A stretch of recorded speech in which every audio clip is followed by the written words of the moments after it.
Hello guys, ये है आरोही एक अनसुनी गाथा। लिखी है नूरे कलम ने और आवाज दी है आपकी प्यारी मोमो ने।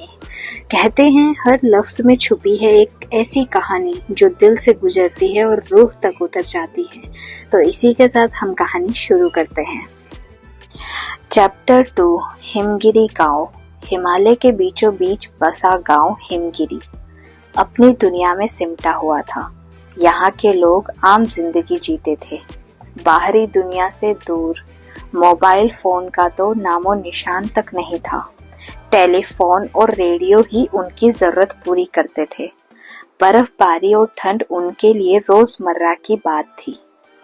गांव के मुखिया वैद्य सुंदरम अपनी जड़ी बूटियों की जानकारी और वैदिक कला के लिए मशहूर थे। गांव वाले उन्हें बहुत मानते थे।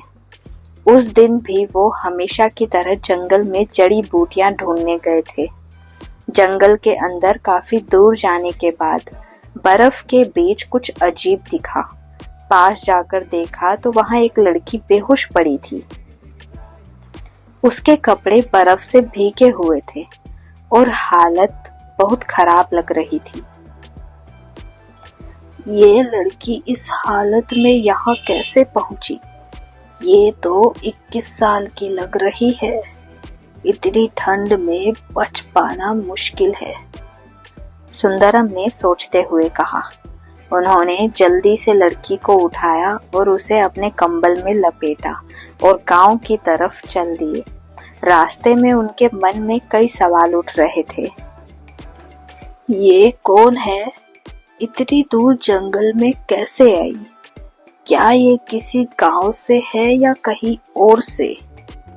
सुंदरम ये सब सोचते हुए गांव पहुंच गया। गांव पहुंचकर उन्होंने लड़की को अपने घर ले जाकर बिस्तर पर लेटाया। आग जलाई और जल्दी से अपनी औषधियां निकालकर इलाज शुरू किया। लड़की के गले में एक लॉकेट था। सुंदरम ने ध्यान से देखा तो उसमें नाम लिखा था, आरोही। शायद इसका नाम यही है, पर ये यहाँ तक कैसे पहुंची? सुंदरम ने मन ही मन सोचा। उन्होंने लड़की की नब्ज देखी। थकावट और ठंड से बेहोश हुई है। इसे थोड़ा वक्त लगेगा ठीक होने में, सुंदरम ने खुद से कहा और उसे होश में लाने के लिए अपनी प्राचीन विद्याओं का इस्तेमाल शुरू किया। कुछ घंटे बाद लड़की ने धीरे से आंखें खोली। उसकी सांसें अब ठीक चल रही थी।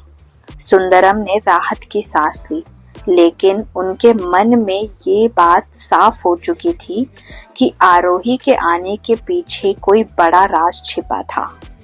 आरोही ने धीरे धीरे अपनी आंखें खोली। उसके सिर में तेज दर्द हो रहा था। उसने इधर उधर देखा तो खुद को एक अजनबी कमरे में पाया। लकड़ी की दीवारों वाला यह कमरा किसी पुराने घर जैसा लग रहा था। कोने में जलती हुई धीमी आग की रोशनी और गर्मी महसूस हो रही थी। वहां कोई और नहीं था। आरोही ने उठने की कोशिश की, लेकिन सिर के दर्द ने उसे मजबूर कर दिया कि वह बिस्तर पर ही लेटी रहे। अचानक दर्द इतना बढ़ गया कि वह जोर से चीख पड़ी, आह! मेरा सिर! ये कहाँ हूँ मैं? आरोही की तेज आवाज सुनकर वैद्य सुंदरम जल्दी से कमरे में आए। उनके चेहरे पर चिंता थी, लेकिन आरोही को होश में देख उन्होंने राहत की सांस ली।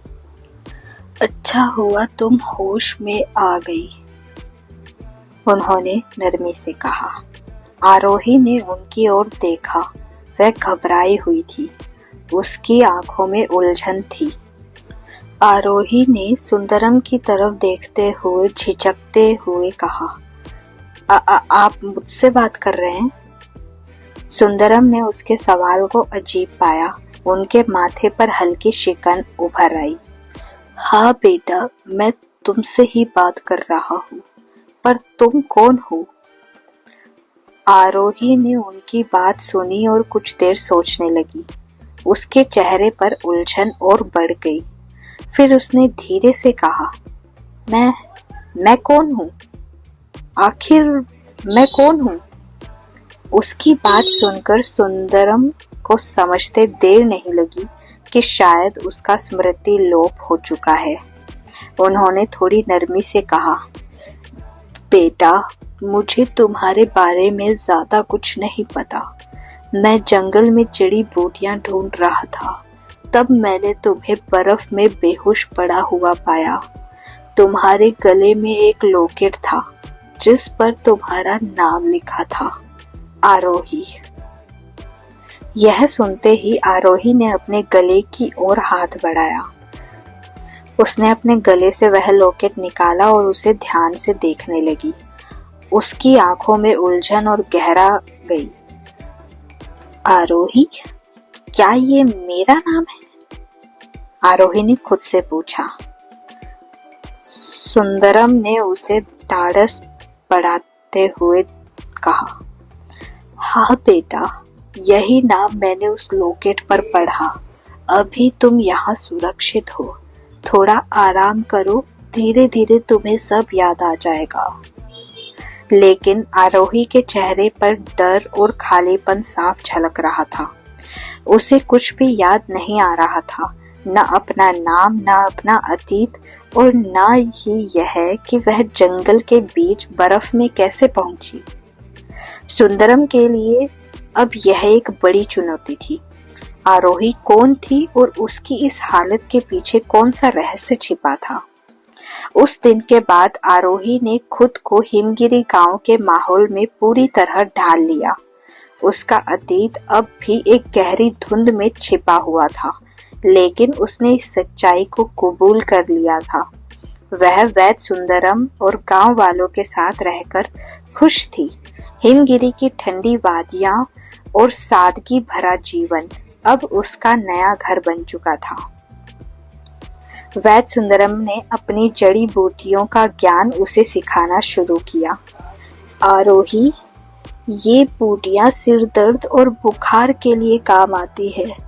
इन्हें सही मात्रा में इस्तेमाल करना जरूरी है, सुंदरम ने उसे बताया। आरोही ने ध्यान से हर बात सुनी और कुछ ही दिनों में उनके बताए नुस्खों को इतनी जल्दी सीख लिया कि सुंदरम खुद हैरान रह गया। इस लड़की में कुछ तो खास है। ये जो सीखती है उसे तुरंत याद कर लेती है। शायद इसकी काबिलियत इसके अतीत से जुड़ी हो। सुंदरम ये सब मन में सोच रहा था। आरोही अब वैद्य सुंदरम का हर काम में हाथ बटाने लगी। गांव वाले भी उसकी मदद और काम करने की लगन से बहुत खुश रहते थे। जो लोग पहले उसे एक अजनबी मानते थे, अब उसे अपने परिवार का हिस्सा मानने लगे थे। गांव की सुबह अब अलग हो गई थी। हर दिन सुबह 5 बजे देवी माँ की आरती की आवाज से पूरा हिमगिरी गूंज उठता। यह आवाज किसी और की नहीं बल्कि आरोही की थी। ओम जय जगदीश हरे। उसकी मीठी और सुकून भरी आवाज से गांव के लोग जागते। आरती के बाद वह मंदिर की सफाई करती और फिर अपने दिन की शुरुआत करती। गांव की औरतें उससे बातें करती और बच्चे उसके आसपास खेलते रहते।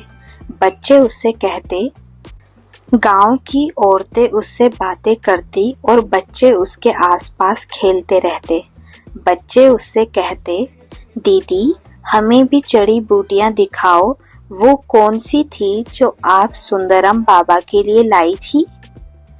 आरोही ने हंसते हुए कहा, ठीक है, पर पहले पढ़ाई करो, फिर दिखाऊंगी। गांव के बुजुर्ग उसकी तारीफ करते नहीं थकते। आरोही तो इस गांव की रौनक बन गई है। तुझसे पहले हिमगिरी में ऐसा उल्लास कभी नहीं था, एक बुजुर्ग ने कहा। 2 साल ऐसे ही बीत गए। आरोही का नया जीवन पूरी तरह बस चुका था। वह सुंदरम की सहायता से गांव वालों का इलाज भी करने लगी थी। उसकी मेहनत और लगन देखकर सुंदरम को गर्व था। उसकी मेहनत और लगन देखकर सुंदरम को गर्व होता। लेकिन सुंदरम के मन में अब भी एक सवाल था, आरोही का अतीत क्या है? उसकी यह सीखने की क्षमता और उसकी मासूमियत के पीछे क्या कहानी छिपी है? और अगर उसका अतीत लौट कर आया तो क्या ये सब खत्म हो जाएगा? आरोही के जीवन की सच्चाई और उसका अतीत अब भी एक पहेली था। लेकिन क्या यह शांत जीवन हमेशा ऐसा ही रहेगा या फिर उसकी जिंदगी में कोई तूफान आने वाला है?